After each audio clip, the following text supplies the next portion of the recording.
Sekarang saya lihat atmosfernya nggak sehat karena terbelah. Naturalisasi, pro-naturalisasi, local pride gitu loh.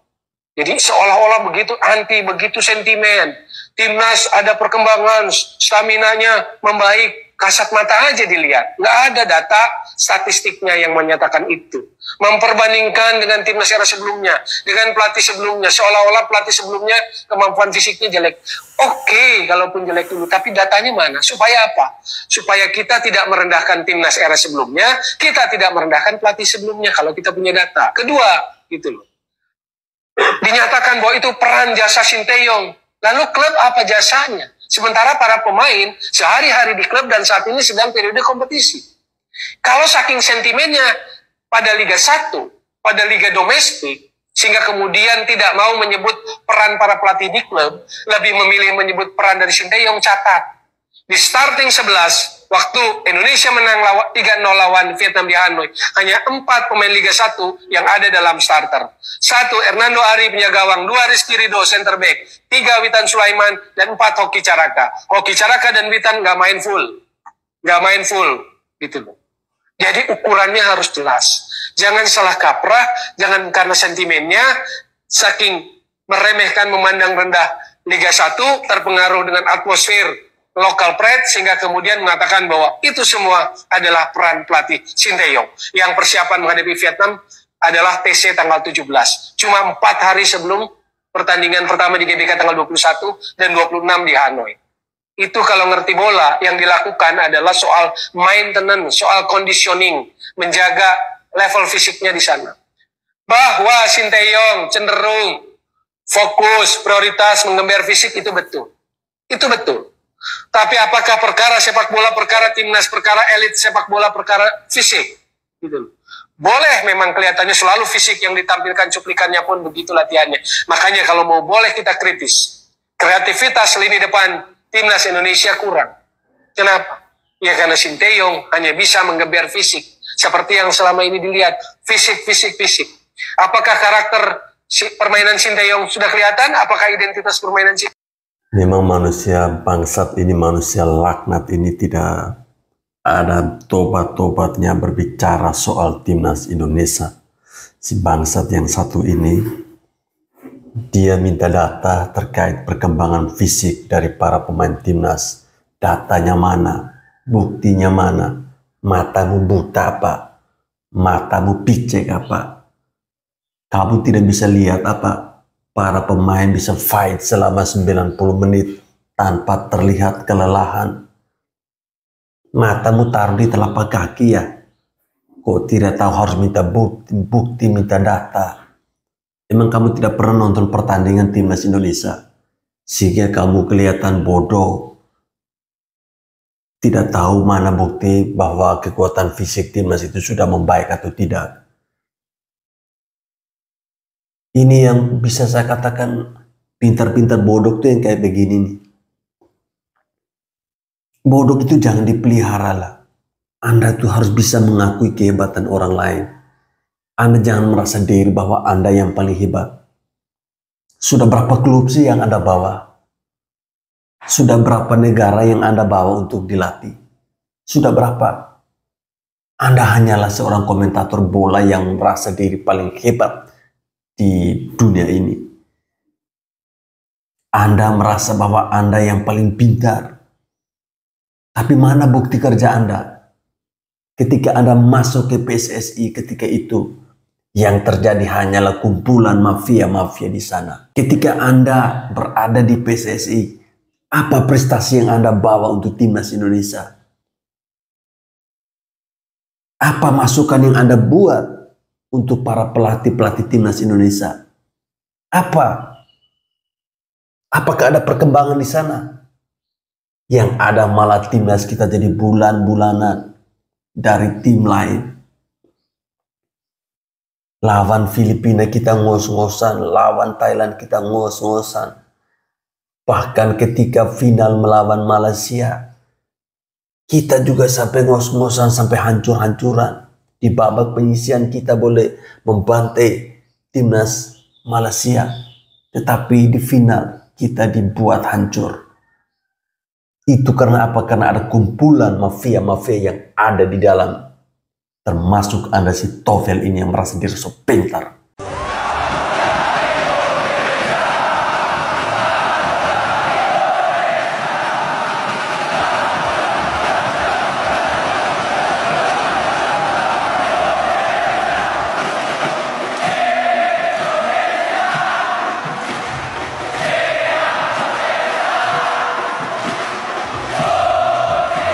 Assalamualaikum warahmatullahi wabarakatuh. Salam salve. Om Swastiastu, Namo Buddhaya, salam kebajikan. Teman-teman, jumpa lagi bersama saya di Falco Channel. Tadi sudah teman-teman simak bersama cuplikan video awal yang membuat saya sangat jengkel dan emosi atas sikap dan tingkah laku manusia yang satu ini, yang merasa dirinya paling hebat, yang merasa bahwa dia ini paling pintar, paling mengerti soal sepak bola. Nah, teman-teman, berikut ada video-video suasana para pemain timnas U23 yang ketika makan malam ya, bahkan disambut oleh para supporter di sana. Mari kita simak lagi.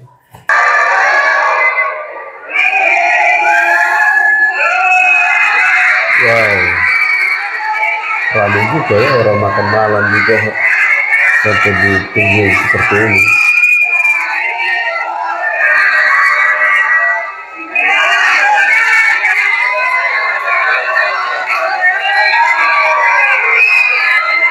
Ini tampak samping ya teman-teman, nanti ada video tampak depannya.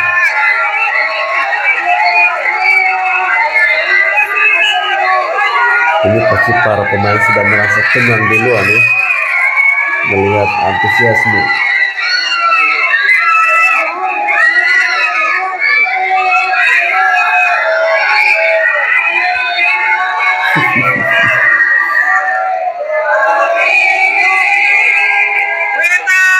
Kita harus menang. Ayo, Indonesia.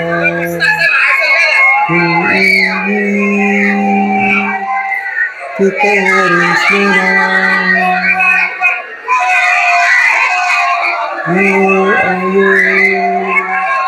Ayo, Indonesia.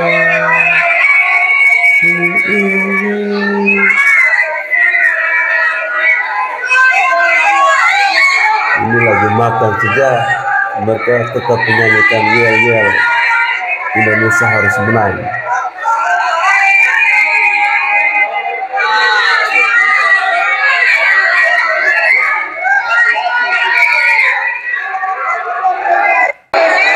Nah, ini yang tampak depan ya teman-teman.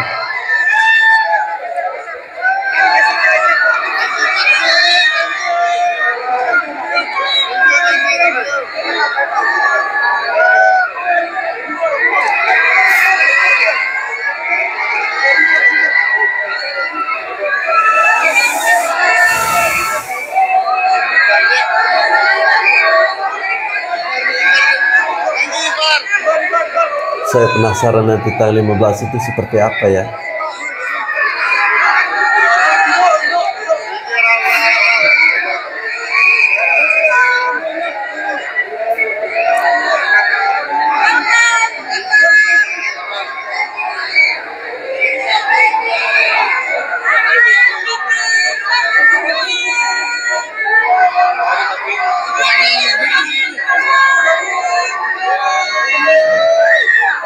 Ya, itu merupakan sebuah kebanggaan tersendiri bagi para pemain ya, ketika sedang makan aja, sedang sarapan, mereka sudah dikerumunin oleh banyak supporter seperti ini. Ini adalah Ultras Indo Qatar ya, teman-teman. Gue mau kasih tahu ke kalian hebatnya timnas U23 kita yang sekarang.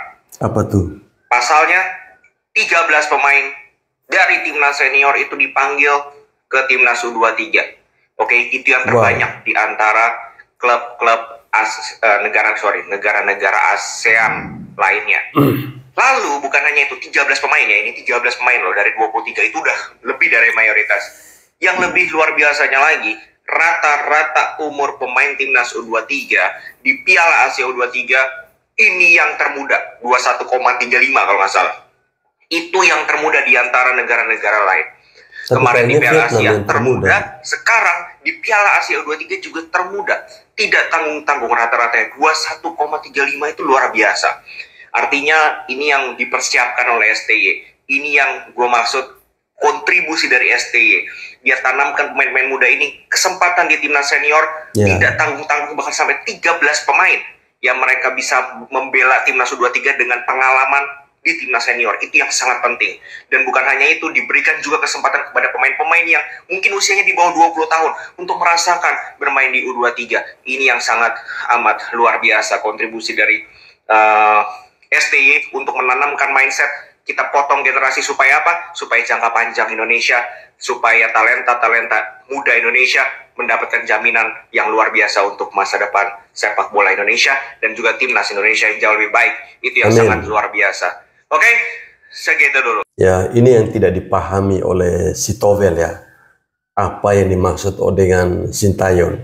Dia memotong satu generasi sepak bola. Tujuannya seperti ini. Ketika para pemain itu dipotong satu generasi dan dia memulai dengan hal yang baru, membawa para pemain-pemain muda ke timnas senior. Di timnas senior mereka sudah bertanding melawan tim-tim yang berat. Kemudian ketika kembali lagi di timnas U23, di dalamnya situ terdapat para pemain yang sudah membela timnas senior. Artinya level permainan para pemain ini sudah sangat bagus. Tidak perlu lagi harus ada uji tanding atau apa, tidak perlu. Karena mereka sudah bermain di timnas senior. Itu yang dimaksud oleh Coach Sintayong. Si Tovel, pahamkan Anda? Bukan timnas Indonesia, skuad termuda di Piala Asia U23 kali ini, yang mana Vietnam menjadi skuad termuda di Piala Asia U23 kali ini. Ini situsnya resmi, datanya resmi dari tadi si abang tadi bilang Indonesia ya. Tapi Indonesia urutan 2 sih. Indonesia berada di peringkat kedua, kemudian Tajikistan dan Qatar yang masih 20, ratanya, sedangkan Australia ke bawah nih di atas 21 tahun. Negara-negara ASEAN ada Malaysia 21,30 dan Thailand 21,43. Ya memang Vietnam ini setelah kena bantai kita ya, benar-benar mereka bebenah. Setelah sebelumnya nih wakil ketua Federasi Sepak Bolanya mengatakan bahwa mereka akan lebih masif untuk menggunakan pemain-pemain keturunan, akan lebih masif nih menggunakan pemain-pemain naturalisasi. Kemudian sampai saat ini juga mereka belum memilih pelatih terbarunya karena mereka sangat selektif untuk memilih pelatih. Kemudian di timnas kelompok umur U23 benar-benar ada potong generasi nih, benar-benar ngikutin banget programnya Sintayong begitu ya. Sampai-sampai menjadi skuad termuda di Piala AFC U23 kali ini. Ya, tentunya ini menjadi hal yang serius ya bagi Vietnam perkembangan sepak bolanya, karena kemarin dibantai ya oleh Indonesia, kemudian turun keluar dari 100 besar FIFA, kehilangan 50-an poin. Dari Indonesia aja mereka kehilangan 50-an poin.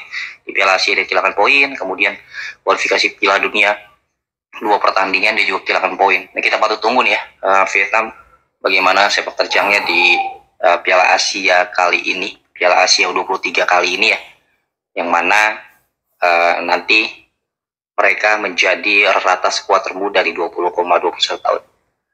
Bagaimana menurut kalian? Bantu komen ya. Merupakan sesuatu hal yang baik ya ketika Indonesia masuk di urutan 2 untuk rata-rata usia pemainnya. Artinya ada persiapan nantinya tim ini untuk menjadi masuk ke timnas senior ya. Walaupun kita tahu bahwa sebagian besar pemain yang ada di U23 itu rata-rata sudah bermain di timnas senior. Ada 2 sosok penting menurut hemat saya yang harusnya diberi jangka waktu yang cukup lama untuk mengelola sepak bola Indonesia. Yang pertama, Ketua Umum PSSI Bapak Erick Thohir. Setuju. Tidak diragukan lagi kapasitasnya, apalagi keseriusannya untuk mengelola, mengembangkan, bertumbuhnya sepak bola Indonesia. Aksesnya yang sampai internasional sangat-sangat dibutuhkan untuk timnas Indonesia saat ini. Dan kita sudah merasakan efeknya. Yang kedua, Coach Sintayong. Jika pelatih yang satu ini tidak diperpanjang kontraknya, kita akan kembali mundur untuk Kesetelan pabrik. merumuskan starting line up yang pas untuk timnas senior. Seperti yang disampaikan oleh Bambang Pamungkas, 11 kali ganti pelatih, hasilnya tidak ada apa-apa dan tidak berguna. Kita harus mempertahankan dua orang ini karena dua orang ini adalah sosok terpenting dalam sepak bola Indonesia. Dua orang ini yang telah merubah timnas Indonesia bisa berbuat banyak di kancah internasional. Bahkan timnas kita bisa masuk lolos ke Piala Asia dan sekarang sementara berjuang di kualifikasi Piala Dunia dan ada tanda-tanda untuk menuju ke arah sana. Amin ya. Ini aku nak review left back Indonesia yang bernama Arhan Pratama. Sebelum tu aku nak minta tolong daripada korang, kalau belum follow lagi akaun ni, boleh follow. Dah follow? Mantap. Arhan Pratama yang dilahirkan pada tahun 2001 memulakan keriernya dekat Semarang. Okay, sekarang ni dia bermain dekat Korea, kelab bernama Swan. Sebelum ni dia bermain dekat Jepun, dekat Tokyo.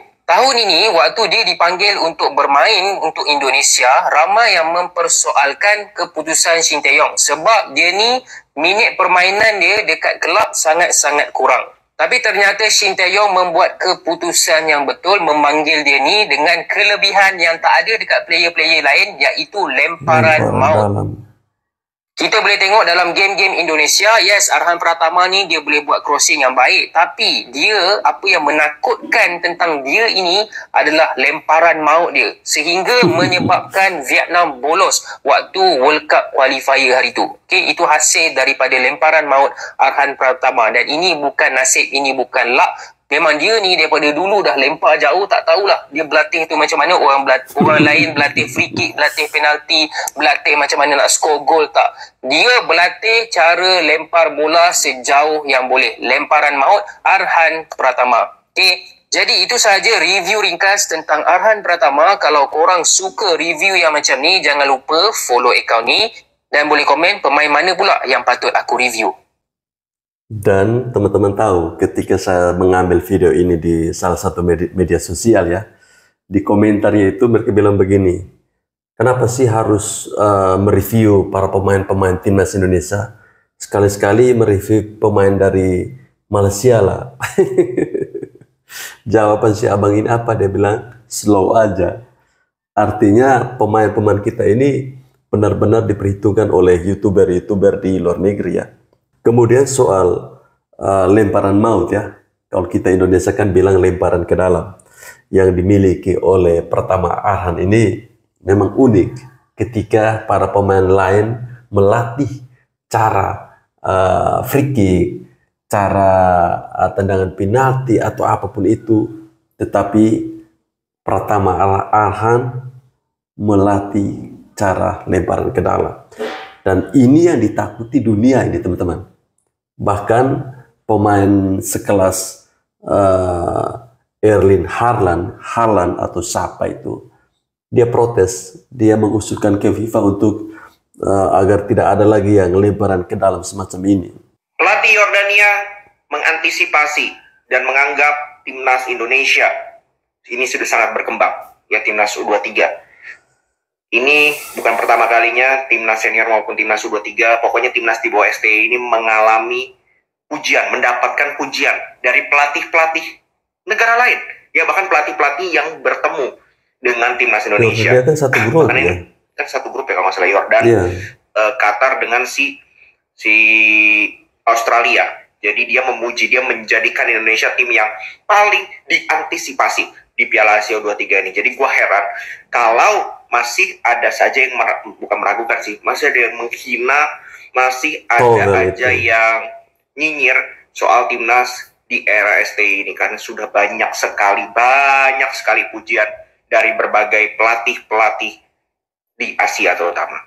Bahkan media-media luar seluruh dunia menyoroti Indonesia. Bahkan kemarin di post di akun FIFA ya, bagaimana progres sepak bola Indonesia sudah sangat luar biasa kata FIFA.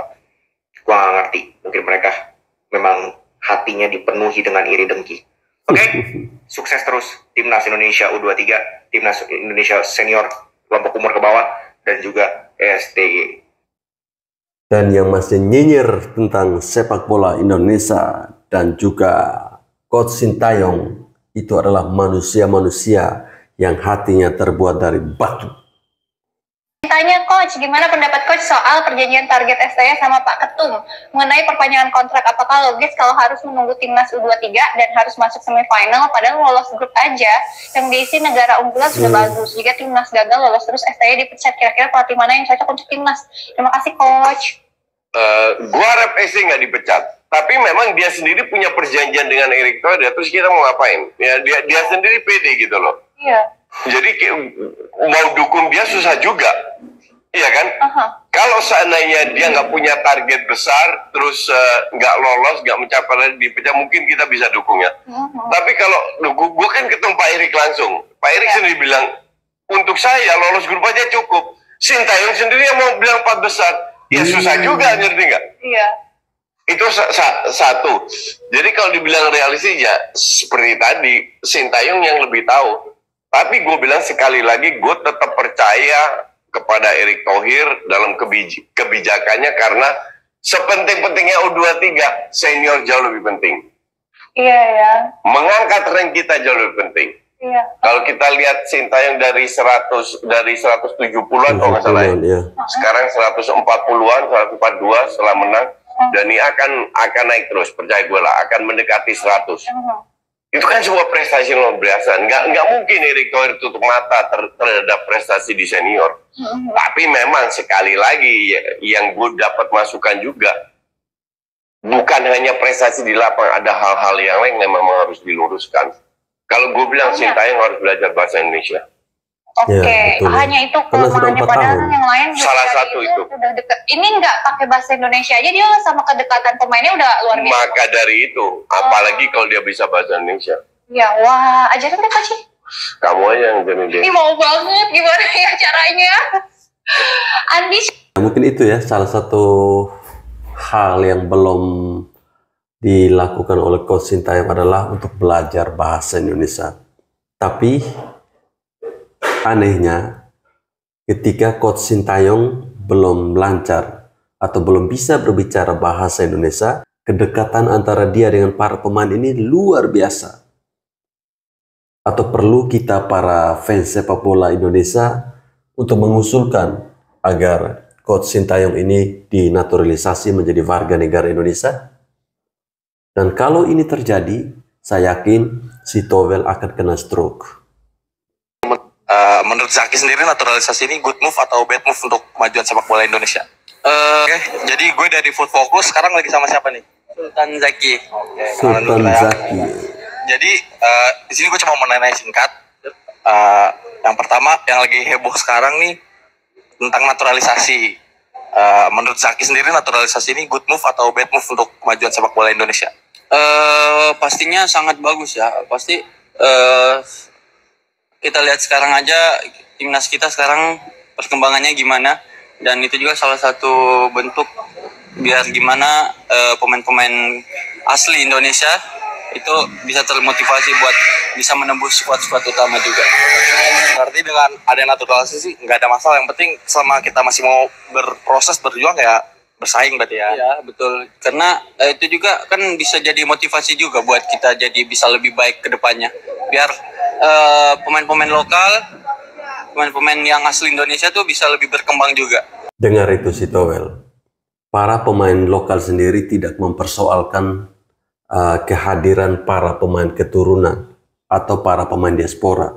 Mereka malah menjadikan para pemain naturalisasi atau pemain keturunan atau pemain diaspora ini sebagai motivasi bagi mereka agar mereka bisa berlatih lebih serius dan bisa tembus ke tim nasional.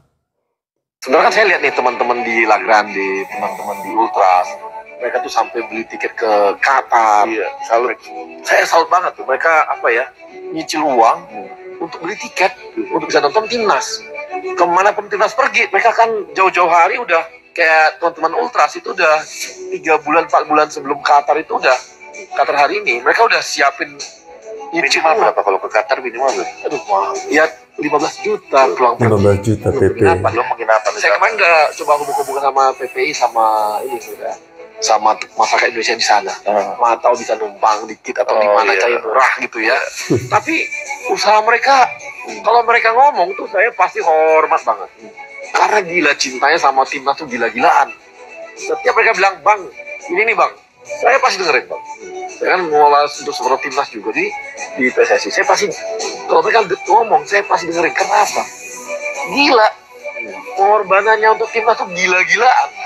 Pengorbanannya untuk timnas itu gila-gilaan. Tidak seperti si Tovel yang hanya bacot dan bacot yang tidak jelas. Ya, tidak heran kalau para pengurus PSSI ini sangat menghargai para supporter ya. Karena kita melihat seperti ceritanya tadi, jauh-jauh hari mereka sudah mempersiapkan diri mereka untuk nyicil uang terkait dengan pertandingan timnas di Piala Asia U23 di Qatar ya. Ini merupakan sesuatu yang baik. Kenapa mereka begitu sangat antusias ya terhadap timnas kita. Saya sendiri kalau melihat timnas Indonesia sekarang ya, sekalipun mereka kalah, tetapi tidak ada rasa penyesalan di situ. Karena saya melihat taktik-teknik atau cara mereka bermain itu tuh sangat puas. Artinya kalah saya puas, menang juga saya tetap puas. Baik teman-teman, saya kira sampai di sini video saya. Terima kasih. Salam olahraga.